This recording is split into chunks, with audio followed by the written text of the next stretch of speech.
Travessuras da Menina Má, de Mário Vargas Llosa. Parte 4. O intérprete do Chateau Meguru. Salomão Toledano se gabava de falar 12 línguas e poder interpretar todas elas em ambas as direções. Era um homem baixinho e mirrado, meio perdido nos ternos folgados que, ao que parecia, comprava de propósito em tamanho grande. E sempre estava com uns olhos de tartaruga meio indecisos entre a vigília e o sono. Seu cabelo era ralo e só se barbeava a cada 2 ou 3 dias, de modo que sempre estava com uma sombra cinzenta sujando-lhe a cara. Quem o visse assim, tão insignificante, o próprio Zé Ninguém, não poderia imaginar sua extraordinária facilidade para os idiomas e sua fabulosa capacidade de interpretá-los. As organizações internacionais disputavam seus serviços, e também as multinacionais e os governos. Mas ele nunca aceitou um emprego fixo, porque, como freelance, se sentia mais solto e ganhava mais. Não era apenas o melhor intérprete que conheci em todos os anos em que ganhei a vida exercendo a profissão de fantasmas, como ele dizia. Era também o mais original. Todo mundo o admirava e invejava, mas poucos dos nossos colegas gostavam dele. Ficavam incomodados com sua loquacidade, sua falta de tato, suas criancices e a avidez com que monopolizava as conversas. Falava de maneira espalhafatosa e às vezes vulgar, porque, embora soubesse as generalidades dos idiomas, desconhecia os matizes, tons e usos locais, o que muitas vezes o fazia parecer tosco ou grosseiro. Mas podia ser divertido contando casos, lembranças de família ou suas aventuras pelo mundo. Eu era fascinado por sua personalidade de gênio infantil e, como passava horas ouvindo, ele acabou se afeiçoando. Toda vez que nos encontrávamos nas cabines de intérpretes de alguma reunião ou congresso, eu sabia que Salomão Toledano ia grudar em mim como um marisco na pedra. Tinha nascido numa família sefarade de Esmirna, que falava ladino, e por isso se considerava mais espanhol que turco, embora com 5 séculos de atraso. Seu pai devia ter sido um comerciante e banqueiro bastante próspero, porque mandou Salomão estudar em colégios particulares na Suíça e na Inglaterra, e fazer estudos universitários em Boston e Berlim. Antes de obter seus diplomas, já falava turco, árabe, inglês, francês, espanhol, italiano e alemão. E logo depois de graduar-se em filologias românica e germânica, morou alguns anos em Tóquio e em Taiwan, onde aprendeu japonês, mandarim e o dialeto taiwanês. Também falava comigo num espanhol mastigado e ligeiramente arcaizante, no qual, por exemplo, chamava os intérpretes de trujimanes. Por isso, nós o apelidamos de Trujiman. Às vezes, sem perceber, passava do espanhol para o francês, inglês ou línguas mais exóticas, e então eu precisava interrompê-lo e pedir para que se limitasse ao meu, comparado ao dele, pequeno mundo linguístico. Quando o conheci, tinha começado a aprender russo, e depois de 1 ano de esforços, já conseguia ler e falar com mais desenvoltura que eu, que há 5 anos enfrentava os mistérios do alfabeto cirílico. Geralmente traduzia para o inglês, mas quando era preciso, também o fazia para o francês, espanhol e outros idiomas. E sempre me maravilhou a fluidez com que se expressava na minha língua, sem nunca ter morado num país de fala hispânica. Não era um homem de muitas leituras, exceto gramáticas e dicionários, nem tinha grande interesse por cultura, e cultivava passatempos inusitados, como filatelia e soldadinhos de chumbo, assuntos em que se dizia tão versado como em línguas. O mais extraordinário era ouvi-lo falar em chinês ou japonês, porque então, sem perceber, fazia as poses, mesuras e gestos dos orientais, como um verdadeiro camaleão. Graças a ele, descobri que a predisposição para idiomas é tão misteriosa como a de certas pessoas para a matemática ou a música. E não tem nada a ver com a inteligência ou o conhecimento. É uma coisa diferente, um dom que alguns possuem e outros não.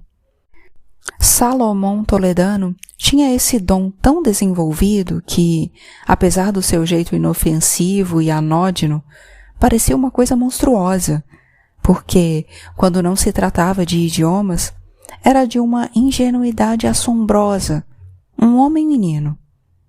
Embora já nos conhecêssemos de antes, por coincidências de trabalho, minha amizade com ele nasceu realmente quando, mais uma vez na vida, perdi o contato com a menina má.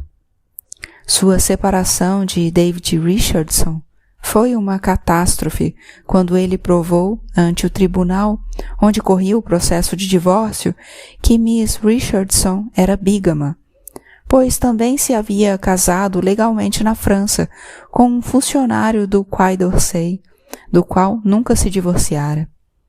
A menina má, dando a batalha por perdida, decidiu fugir da Inglaterra e dos odiados cavalos de Newmarket e tomou rumo desconhecido. Mas passou por Paris. Pelo menos foi o que quis que eu pensasse.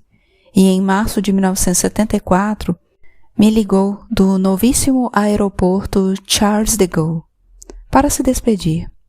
Contou que as coisas tinham acabado muito mal para ela, que o ex-marido ganhara em todos os sentidos e que, cansada dos tribunais e advogados que volatizaram o pouco dinheiro que tinha, estava indo para algum lugar onde ninguém pudesse lhe encher mais a paciência. Se quiser ficar em Paris, minha casa é sua, respondi, muito sério. E se quiser casar outra vez, case comigo. Para mim dá no mesmo que você seja bígama ou trígama. Ficar em Paris para que Monsieur Arnaud me denuncie à polícia ou coisa pior? Nem doida. Mesmo assim, obrigada, Ricardito. Nós nos encontramos mais adiante, quando passar o temporal. Mesmo sabendo que não me contaria, perguntei onde ia morar, o que pretendia fazer de sua vida. Falo da próxima vez que nos encontrarmos. Um beijinho, e não me corneie muito com as francesas. Também dessa vez, tive certeza de que nunca mais voltaria a saber dela. Como das anteriores. Decidi firmemente, aos 38 anos, que iria me apaixonar por alguém menos evasivo e complicado. Uma garota normal, com quem pudesse ter uma relação sem sobressaltos. Talvez até me casar e ter filhos. Mas não foi isso que ocorreu. Porque, na vida, raramente as coisas acontecem como planejamos. Logo entrei numa rotina de trabalho que, embora às vezes me entediasse um pouco, não chegava a me desagradar. Ser intérprete me parecia uma profissão banal, mas também a que acarretava menos problemas morais para quem a exerce. E, além do mais, me permitia viajar, ganhar bastante bem e ter o tempo livre que quisesse. Meu único contato com o Peru, pois a essa altura quase não via peruanos em Paris, continuavam sendo as cartas do tio Ataúfo, cada dia mais desanimadas. Sua esposa, a tia Dolores, sempre me mandava presentinhos, e eu, de vez em quando, lhe enviava partituras, pois tocar piano era a grande distração da sua vida de inválida.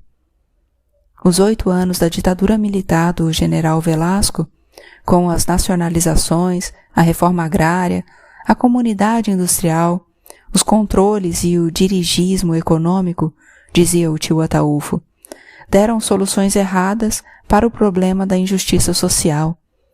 As grandes desigualdades e a exploração das maiorias pela minoria de privilegiados, e isso só servira para inflamar e empobrecer ainda mais tanto uns como outros, afugentar os investimentos, acabar com as reservas e aumentar a tensão e a violência. na segunda etapa da ditadura, comandado nos 4 últimos anos pelo general Francisco Morales Bermúdez, embora o populismo tenha se atenuado, os jornais e as estações de televisão e de rádio continuavam estatizados, a vida política eliminada, e não havia sinais de que a democracia seria restabelecida. A amargura que havia nas cartas do tio Ataúfo me dava pena dele e dos peruanos da sua geração que, chegando à velhice, viam que seu antigo sonho de ver o Peru no caminho do progresso, em vez de se materializar, retrocedia. A sociedade peruana ia mergulhando cada vez mais na pobreza, na ignorância e na brutalidade. Eu tinha feito bem vindo para a Europa, por mais que minha vida fosse um pouco solitária, a vida de um obscuro Trugiman. Também fui perdendo o interesse pela situação política francesa, que antes acompanhava com paixão. Nos anos 70, durante os governos de Pompidou e de Giscard d'Estaing, eu quase não lia as notícias de atualidade. Nos jornais e revistas, só me interessava, quase exclusivamente, pelas páginas culturais. Frequentava exposições e concertos, mas já nem tanto o teatro, que caíra muito em relação à década anterior, mas ia, em compensação, até 2 vezes por semana ao cinema. Felizmente, Paris continuava sendo um paraíso para os cinéfilos. Quanto à literatura, parei de me atualizar, porque, tal como o teatro, o romance e o ensaio caíram vertiginosamente na França. Nunca pude ler com entusiasmo os ídolos intelectuais dessas décadas, Barthes, Lacan, Derrida, Deleuze e outros, cujos livros palavrosos caíam das minhas mãos. Só lia mesmo Michel Foucault, cuja história da loucura me impressionou muito, e também seu ensaio sobre o regime carcerário, Vigiar e Punir. Mas não me convenceu com sua teoria de que a história do Ocidente europeu era a história das múltiplas repressões institucionalizadas, o cárcere, os hospitais, o sexo, a justiça, as leis, de um poder que colonizava todos os espaços de liberdade para aniquilar as divergências e a insatisfação. Na verdade, naqueles anos li principalmente os mortos, em particular os escritores russos. Apesar de estar sempre ocupado trabalhando e fazendo várias coisas, pela primeira vez, nos anos 70, ao examinar a minha vida tentando ser objetivo, tudo começou a me parecer bastante estéril, e o meu futuro, o de um solteirão incorrigível. Um forasteiro que jamais se integraria de fato na França dos seus amores. E lembrava sempre de um apocalíptico desplante de Salomão Toledano, que um dia, na sala de intérpretes da Unesco, resolveu nos interpelar assim: e se, de repente, sentirmos que vamos morrer e nos perguntarmos: que rastro deixaremos na nossa passagem por esse canil? A resposta honesta seria: nenhum. Não fizemos nada, além de falar pelos outros. O que significa, então, ter traduzido milhões de palavras se não nos lembrarmos de nenhuma? Porque nenhuma merecia ser lembrada? Não admirava que o Trugiman fosse impopular entre a turma da profissão. Um dia disse a ele que o odiava, porque aquela frase, que vez por outra me vinha à memória, me convenceu da total inutilidade da minha existência. Nós, Trugimanes, somos apenas inúteis, querido, quis me consolar.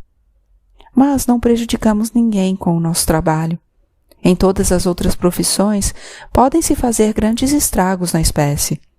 Pense nos advogados ou nos médicos, por exemplo, sem falar nos arquitetos e nos políticos. Estávamos tomando cerveja num bistrô na Avenue Suffren, depois de um dia de trabalho na Unesco, que realizava sua assembleia anual.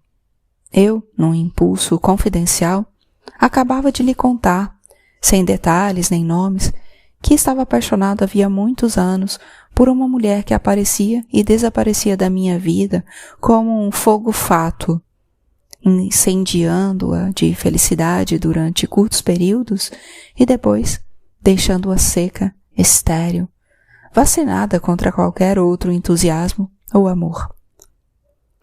Pois se apaixonar é um erro, sentenciou Salomão Toledano, concordando com o meu falecido amigo Juan Barreto, que professava a mesma filosofia, mas sem as afetações verbais do meu colega. A mulher tem que ser apanhada pelo cabelo, dominada e jogada no colchão. Precisa ver todas as estrelas do firmamento num piscar de olhos. Essa é a teoria correta. Eu não posso praticá-la, por causa da minha fraqueza física, relas. Uma vez tentei bancar um machão com uma fêmea brava e ela me amassou a cara com um bofetão.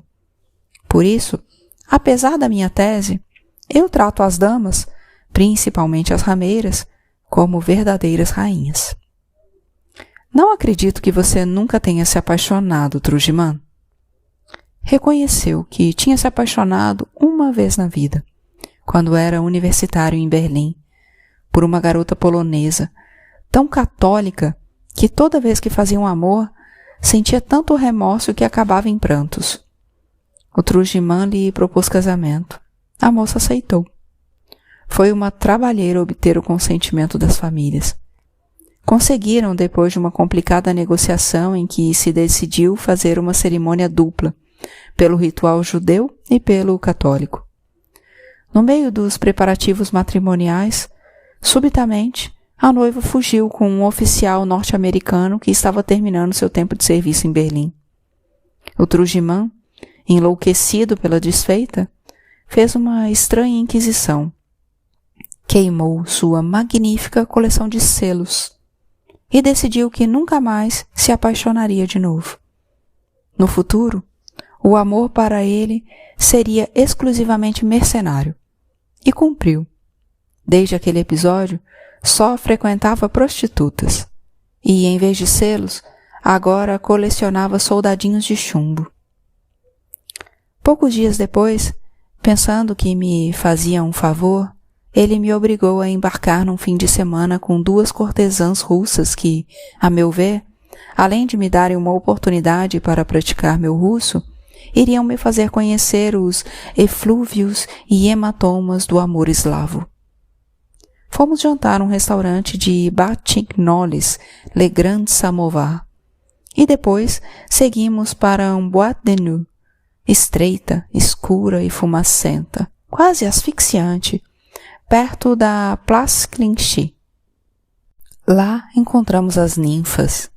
Bebemos muita vodka, tanta que minhas lembranças perdem nitidez quase a partir do momento em que entramos num antro chamado Les Cosaques, e só me ficou bem claro que, das 2 russas, a sorte, ou melhor, o Trujiman, tinha me reservado Natasha, a mais gorda e mais maquiada das 2 rubensianas quarentonas. Minha acompanhante estava embutida num vestido rosa-choque com fios de gaze, e quando ria e se mexia, seus peitos balançavam como 2 globos belicosos. Parecia ter fugido de um quadro de Botero. Até o momento em que minhas lembranças se eclipsaram nos vapores alcoólicos, meu amigo ficou falando feito um papagaio, num russo recheado de palavrões que as 2 cortesãs festejavam com gargalhadas. Na manhã seguinte, acordei com dor de cabeça e os ossos moídos. Tinha dormido no chão, ao pé da cama onde roncava, vestida e calçada, a suposta Natasha. De dia era ainda mais gorda que de noite. Dormiu placidamente até o meio-dia e, quando acordou, examinou assombrada o quarto, a cama que ocupava e olhou para mim, que lhe dizia boa tarde. Começou imediatamente a me exigir 3.000 francos, uns $600 na época, o que ela cobrava por uma noite inteira. Eu não tinha tal quantia, e após uma desagradável discussão, convencia, afinal, a ficar com tudo o que eu tinha no bolso, a metade daquela soma, mais umas estatuetas de porcelana que adornavam a sala. Saiu resmungando vulgaridades e eu fiquei um bom tempo no chuveiro, jurando nunca mais incorrer em semelhantes aventuras trugimanescas. Quando contei a Salomão Toledano o meu fiasco noturno, soube que ele e a amiga, por seu lado, tinham feito amor até desmaiar, numa demonstração de forças que merecia as páginas do Guisnes. Nunca mais se atreveu a propor-me outro programa noturno com senhoras exóticas.